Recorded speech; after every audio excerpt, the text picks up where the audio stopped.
It's no secret that the price of getting a haircut from a barber has definitely gone up. Gone are the days of $15 haircuts, which leads me into my first point. If you were around for those $15 haircuts, you probably remember those posters that had about 15 different hairstyles you can choose from in just about every single barbershop. I'd say a very common hairstyle that I definitely saw growing up was a one all around and a lineup, which is very different from the haircuts I see on a regular basis in this day and age. The skill set of a barber has drastically improved overall. Now, don't get me wrong, there are some barbers that can use a bit of polishing. We can make a valid comparison then versus now. There was a point in time also where most barbers didn't know how to do shear work. And for anyone that doesn't know what that is, that's basically knowing how to cut hair with scissors. It was still difficult to learn this skill. It was difficult then and it's difficult now. There is a lot of time, practice, and energy that goes into this, which follows up into the next point. I think it's important to note that the cosmetology umbrella is very extensive and there are many trades and skills that fall within this umbrella. There is a lot that goes into barbering. You can't just pick up a pair of clippers and dish out these amazing haircuts day one, or week one, or month one, or year one. This is something that takes a lot of time, patience, and practice. Some people, I'll admit, they do skip a few vital steps in this process. Majority of barbers have put their heart and soul into this, and they continue to do so. Before we get into combating these prices and how do we go about maneuvering into finding a good barber that fits within your budget, I think it's important to understand when I say combating these prices, I don't mean berating barbers' comment sections with, I would never pay that much for a haircut, $100, that's insane. No, I would never pay. You know what I pay for my haircut? $20.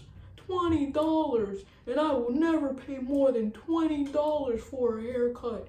It's a ripoff. It's a scam. You guys are a scam. I honestly don't see it as that effective to try to bully someone out of their prices. I have seen comments being made as far as, well, you don't argue with Walmart about their prices, which is true. I don't really see people arguing with Walmart. But I can make the association that because people are so close to the one who is making the prices, they feel entitled to try to negotiate the prices. What you can do is find a great barber within your budget, because that's the great thing about this. There are barbers that charge $10, $20, $40, $50, $100. And this goes for just about everything in the world. There are some $5 t-shirts and there are some $30 t-shirts. There's some $30 pants and there's $200 pants. You can go to fast food or you can go to fine dining. This poster board behind me sold for $300. Someone else could be selling it for $50. Prices vary through everything in life, and it is entirely up to you to find a barber that fits within your budget. Now, if anyone hasn't guessed by now, I am a barber myself, and I do charge $30 for a haircut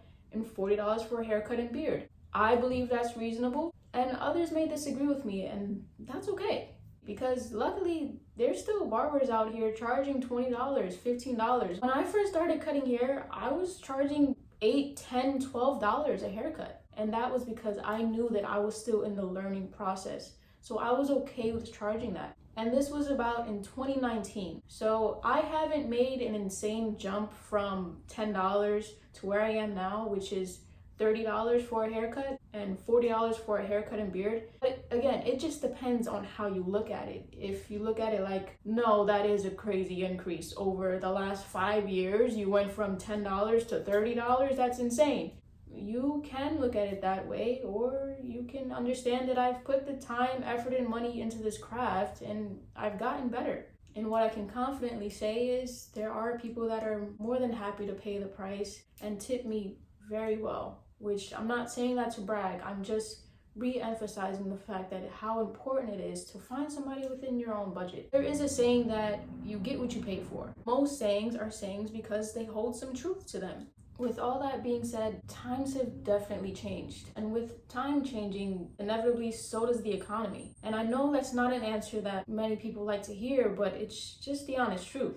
Barbering has always been left at the bottom of the totem pole, and it may very well be because of a lack of standards that were held at one point. Just an overall lack of professionalism that would kind of overpower the craft. Now, you can walk into very luxurious spots and feel very catered to, which wasn't always the case. And that's another reason why the prices have gone up. The service has improved tremendously from what it once was. Barbers are being held to a higher standard, and they're holding themselves to a higher standard now. Here's another thing that a lot of you may not have known. Barbers have to pay to work in barbershops, either a weekly booth rent or a commission-based rate.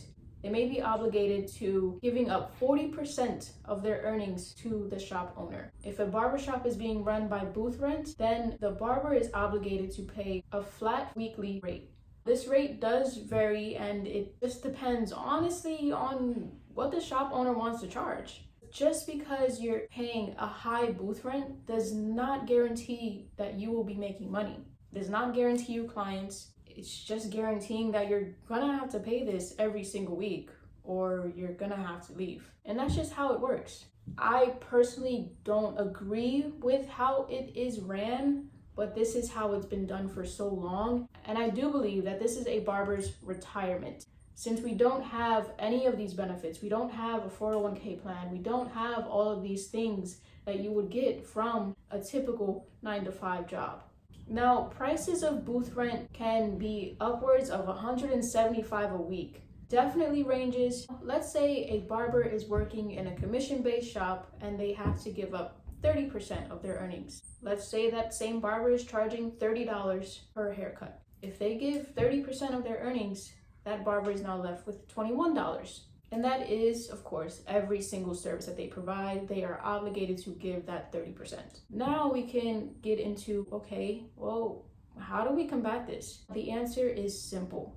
All you have to do is find a barber within your budget. The great thing about barbers and getting a haircut and being a client of barbers, there are so many to choose from that vary in price. You can go up the street and get a $20 haircut. Or you can get an $80 haircut. You can go to that suite and have that one-on-one service. You can have a barber that takes 10 minutes on your hair, or you can have a barber that takes an hour. There are so many variations in barbers. So if you do not want to pay $40 for a haircut, that's okay. There is definitely a barber out there for you if you want to pay less than that. If you made it to the end of this video, thank you so much for watching. Don't forget to give this video a like and subscribe for more content. If you have any more reasons that you can think of as to why these prices have gone up, please put them down in the comments. If you feel as though I may be wrong on some things, enlighten me. Let's talk in the comment section. I will be getting back to you. My business page on all social media accounts would be Nv.Cutz with a Z.